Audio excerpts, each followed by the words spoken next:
नाकाम लोगों की सबसे बड़ी गलत फहमी, खुद कुछ बदलते नहीं और उम्मीद करते हैं कि सब कुछ एक ना एक दिन बदल जाएगा। और जिंदगी का सबसे बड़ा सच, जब तक तुम खुद कुछ नहीं बदलोगे तब तक कुछ नहीं बदलेगा। और हम में से 80% लोग सारी जिंदगी इसी सच से भागते रहते हैं, क्योंकि वो अपने कंफर्ट जोन में इस तरह से फंस जाते हैं कि चाह कर भी वहां से नहीं निकल पाते। जिंदगी में हर इंसान चाहता है कि उसके हालात बदले।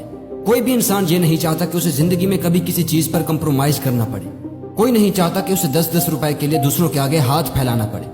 हर इंसान चाहता है कि उसे जब भी कोई चीज पसंद आए तो उसे उसी वक्त खरीद ले। कोई भी इंसान ऐसे घर में नहीं रहना चाहता जो शुरू होते ही खत्म हो जाए। कोई इंसान नहीं चाहता कि उसे गुर्बत और मुफलिसी में रहना पड़े। हर इंसान अपने हालात, अपनी जिंदगी और अपनी किस्मत को बदलना चाहता है। तो फिर क्यों लोग ये सब चाहते हुए भी अपने हालात नहीं बदल पाते?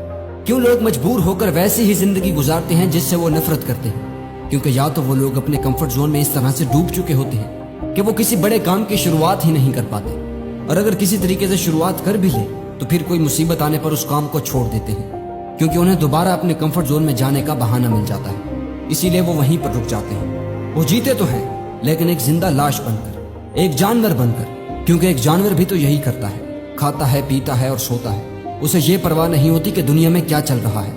उसका मकसद सिर्फ 2 वक्त का खाना ही होता है। और अगर आपका भी यही मकसद है तो फिर आप में और उसमें कोई फर्क नहीं मेरे दोस्त। कंफर्टेबल इंसान और जानवर में फर्क होगा तो सिर्फ और सिर्फ 2 टांगों का और 1 पूंछ का, क्योंकि आपका मकसद, आपका माइंड और आपका चीजों को देखने का नजरिया ही आपको दूसरे जानवरों से अलग बनाता है। लेकिन अगर आप अपने माइंड का इस्तेमाल ही नहीं करोगे, अपनी सलाहियतों को पहचानोगे ही नहीं, तो फिर आप कैसे एक इंसान कहलाओगे? मैं आपको एक छोटी सी एग्जाम्पल देता हूँ। एक मर्तबा एक महावत किसी हाथी के बच्चे को जंगल से पकड़कर अपने घर ले आता है और उसे एक जंजीर से एक दरख्त के साथ बांध देता है। वो हाथी का बच्चा लाख कोशिश करता है लेकिन उस जंजीर को तोड़ नहीं पाता।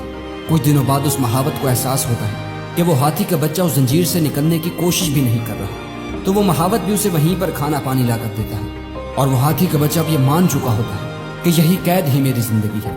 उसे जिस जंजीर से बांधा गया था, जहां तक वो जाती बस वहीं तक वो हाथी का बच्चा चलता था और उसी पेड़ के गिर्द ही चक्कर लगाता रहता था। कुछ सालों बाद जब वो हाथी का बच्चा बड़ा हो जाता है तो वो महावत उसे जंजीर से नहीं बल्कि एक रस्सी से बांध देता है, क्योंकि अब वो हाथी कोशिश भी नहीं करता उस जंजीर को तोड़ने की। अब अगर उस हाथी को उस ताकत और उन सलाहियतों का पता होता जो उसके पास है, तो जंजीर और रस्सी क्या, वो पूरे के पूरे दरख्त को ही उखाड़ फेंकता। लेकिन नहीं, वो वहां से आजाद होने की कोशिश भी नहीं करता, सिर्फ इसलिए कि वो हाथी अपने कंफर्ट जोन में चला गया है। और उसी हाथी की तरह हम भी अपने कंफर्ट जोन में अटके रहते हैं और सोचते हैं कि यार जैसा चल रहा है उसे चलने दो, क्यों कुछ नया करने की जरूरत पड़ी है। लेकिन उस कंफर्ट जोन में हम सबको कहीं ना कहीं इस बात का अंदाजा होता ही है कि यही कंफर्टेबल फीलिंग आने वाले वक्त में हमें जरूर बर्बाद करेगी। लेकिन इन सब के बावजूद भी हम सब इसमें जानबूझ कर अटके रहते हैं और अपनी लाइफ बर्बाद कर रहे होते हैं। लेकिन अगर आप अपनी लाइफ को बर्बादी से बचाना चाहते हो तो आपको अपने कंफर्ट जोन से निकलना ही होगा। आपको हर वो काम करना होगा जिसे आपने अधूरा छोड़ा हुआ है। आपको हर उस चीज को आजमाना होगा जिससे आपको डर लगता है। आपको हर उस चीज को हासिल करना होगा जिनके कभी आप सिर्फ ख्वाब देखा करते थे। और ये तभी मुमकिन होगा जब आप अपने कंफर्ट जोन से निकलोगे, वरना आपकी आंखों के सामने आपके ख्वाबों को कोई और जी रहा होगा और आप कुछ नहीं कर पाओगे। सो get out of your comfort zone now.